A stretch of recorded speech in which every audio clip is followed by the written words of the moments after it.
Assalamu alaikum students. Hope you all doing well with great state of your mind. Today we are going to learn chemistry grade 10th and the chapter number is 1. Today our topic of discussion is heat and cooling curves.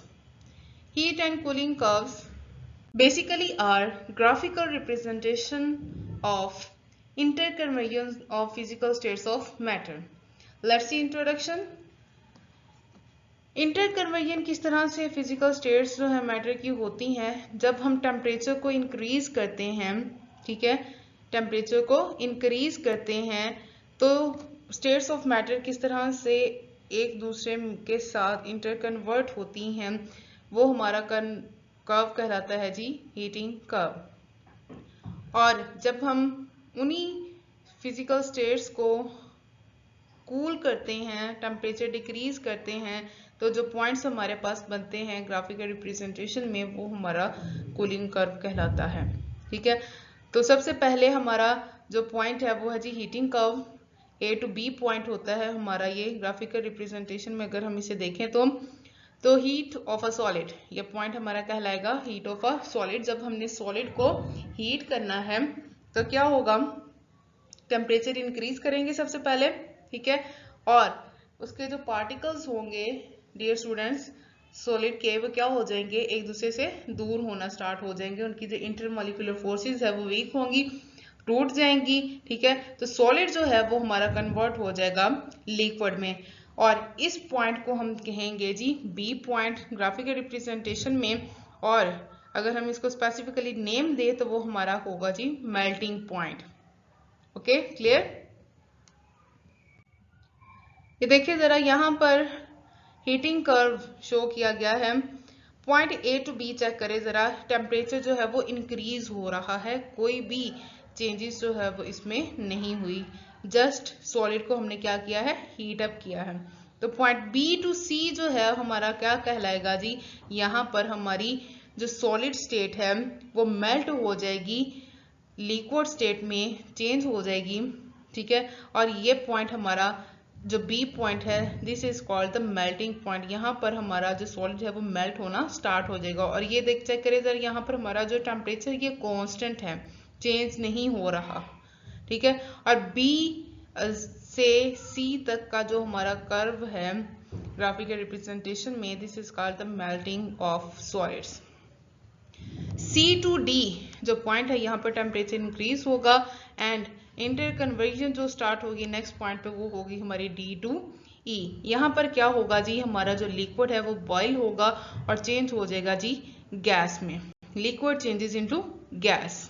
ठीक है, next point है जी हमारे पास melting point B to सी। ये मैंने आपको बता दिया अभी पिछली स्लाइड में कि किस तरह से सॉलिड्स जो है वो मेल्ट होते हैं और चेंज हो जाते हैं जी लिक्विड स्टेट में, और जो ग्राफिकल रिप्रेजेंटेशन में उसकी लाइन बनेगी वो है जी हमारी B to C. Boiling process हमारा जो स्टार्ट होता है वो सी टू डी है, जब टेम्परेचर जो है वो इंक्रीज होता है, और जो बॉइलिंग पॉइंट है हमारा वो पॉइंट है जी डी, जब हमारा लिक्विड जो है वो बॉयल होना स्टार्ट हो जाता है and that's point is D. ठीक है, और ई तक जो है आते आते हमारा जो लिक्विड है वो गैस स्टेट में चेंज होता रहता है, और इसमें क्या होता है, हमारी हीट एनर्जी जो है वो चेंज नहीं होती, टेम्परेचर हमने कांस्टेंट रखा होता है। ठीक है, और ग्राफिकल रिप्रेजेंटेशन में इसकी जो लाइन बनेगी वो हमारी डी टू ई है। नेक्स्ट है जी हमारे पास हीटिंग कर्व कंप्लीट हो जाता है लास्ट पॉइंट पे ई टू एफ। ठीक है, ई टू एफ आते आते हमारा जो हीटिंग कर्व है वो कंप्लीट हो जाता है। After all liquid changes into gas, वो पॉइंट जब तमाम लिक्विड गैस में चेंज हो जाता है, टेम्परेचर जो है वो राइजेस अगेन हो जाता है, टेम्परेचर दोबारा से बढ़ना स्टार्ट हो जाता है and this line is shows with E to F points in the heat curve and the graph completes from A to F is called heating curve. A point से एफ तक का जो हमारा कर्व कहलाता है वो है जी हमारा हीटिंग कर्व। नेक्स्ट है जी हमारा point cooling curve. Cooling curve है जी ये एफ टू ए है।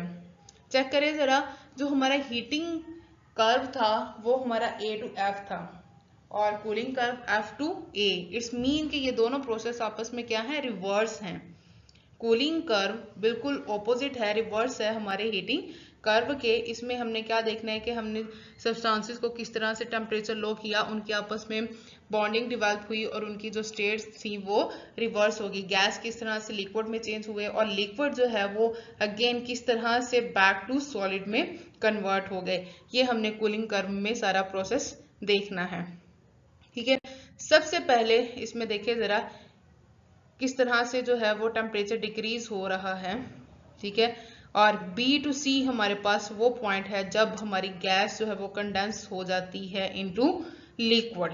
ठीक है, यहाँ पर हमारा जो गैस है वो कंडेंस हो जाती है और C to D टेम्परेचर जो है वो अगेन क्या हो जाता है, डिक्रीज होना स्टार्ट हो जाता है। एंड D to E हमारे पास वो पॉइंट है जब हमारा जो लिक्विड है वो फ्रीज होना स्टार्ट हो जाता है and changes into solid state. ठीक है, तो इसको वन बाय वन इसको हम देखते हैं जी। कंडेंसेशन प्रोसेस, कंडेंसेशन जो है ये कूलिंग प्रोसेस होता है गैसेस का। ठीक है, लास्ट लेक्चर में हमने कंडेंसेशन के बारे में पढ़ा भी था। इसका एक दूसरा नेम भी होता है liquefaction. Liquefaction means change into liquid. तो गैसेस जो हैं वो लिक्विड में किस तरह से चेंज होती हैं, जिस प्रोसेस के जरिए होती हैं उसको हम नाम देते हैं जी condensation and liquefaction. Point E पर जो है वो हमारी गैस लिक्विड में चेंज होना स्टार्ट हो जाती है और इस पॉइंट पर जो टेम्परेचर होता है हमारा वो कांस्टेंट हो जाता है and this is the condensation point. Next है जी हमारी फ्रीजिंग प्रोसेस। फ्रीजिंग में क्या होता है जी, टेम्परेचर मजीद कूल डाउन हो जाता है, बॉन्डिंग मॉलिक्यूल्स के दरमियान जो होती है वो मजीद डिवेल्प हो जाती है। ठीक है, और फ्रीजिंग प्रोसेस जो है वो स्टार्टअप हो जाता है। C to B पॉइंट हमारे पास कूलिंग कर्व में ये आएगा जब लिक्विड जो है वो हमारा सॉलिड स्टेट में चेंज हो जाएगा through the process of freezing. और वो पॉइंट जब हमारा लिक्विड सॉलिड स्टेट में चेंज होना स्टार्ट होता है and this point is called C point according to graphical representation. And at this temperature point temperature remains constant and liquid becomes changes into completely solid। अगर हम water की example लें तो जी अगर हम कूलिंग ऑफ वाटर की example लें तो क्या है, ये एक कूलिंग कर्व है हमारे पास। तो हमारे पास वाटर जो है कि स्टीम फॉर्म में है। स्टीम फॉर्म क्या है, ये हमारे पास गैशियस फॉर्म है हमारे वाटर की। और अगर हम इसको 100 डिग्री सेल्सियस तक ठंडा करेंगे, किस पॉइंट तक, 100 डिग्री सेल्सियस तक अगर हम इसको ठंडा करेंगे तो जो हमारी स्टीम है वो कंडेंस हो जाएगी और कंडेंसेशन के प्रोसेस से होते हुए ये हमारे पास लिक्विड वाटर की फॉर्म में आ जाएगी। ठीक है, तो यहाँ पर हमारे पास एक फेस दूसरी फेस में चेंज हो गई। नेक्स्ट अगर हम इसी लिक्विड वाटर को मजीद ठंडा करें, टेम्परेचर डिक्रीज करें तो क्या होगा, इन वाटर के मॉलिक्यूल्स के दरमियान बॉन्डिंग स्ट्रॉन्ग होगी, वो पास हो जाएंगे और एक नई हमारे पास फिजिकल स्टेट ऑफ मैटर आएगी and that is the liquid state. और ये पॉइंट हमारे पास क्या कहलाएगा, फ्रीजिंग पॉइंट। और हमारा वाटर जो है इस पॉइंट पर हमारे पास आइस फॉर्म में चेंज हो जाएगा। ठीक है, heating curve, cooling curve, hope you will understand. हमारे पास जो मेन चीजें आई हैं जी हीटिंग कर्व और कूलिंग कर्व में, वो ये हैं, हम 3 पॉइंट्स आपने अच्छे से याद रखने ताकि आपको ग्राफ्स बनाने में बहुत आसानी हो। ठीक है, तो पहला पॉइंट क्या है कि ग्राफ में 2 पॉइंट्स, 2 लाइंस ऐसी थी B to C and D to E, जब हमारी फेसेस जो है वो एक दूसरे में चेंज होती हैं। ठीक है, B to C जब हमारी लाइन जा रही होती है तो तब हमारा सॉलिड जो है वो लिक्विड में चेंज होता है and this is the melting point, melting process. ठीक है, और D to E हमारा वो पॉइंट है जब हमारा लिक्विड गैस फॉर्म में चेंज होता है and this is the vaporisation process. ठीक है, और हम हीट एनर्जी जो है इसको यूज करते हैं एक स्टेट ऑफ मैटर को दूसरी स्टेट ऑफ मैटर में चेंज करने के लिए।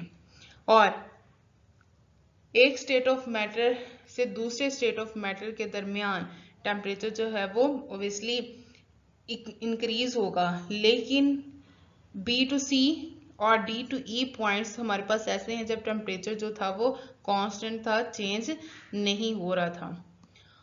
उम्मीद है कि आपको सारा लेक्चर अच्छे से समझ आ गया होगा। But if you don't understand anything you can ask me in comment session. आप मुझे कमेंट सेशन में क्वेश्चन करके पूछ सकते हैं। I am available for you every time here. Okay जी, अल्लाह हाफिज, टेक केयर, मिलते हैं जी नेक्स्ट वीडियो में।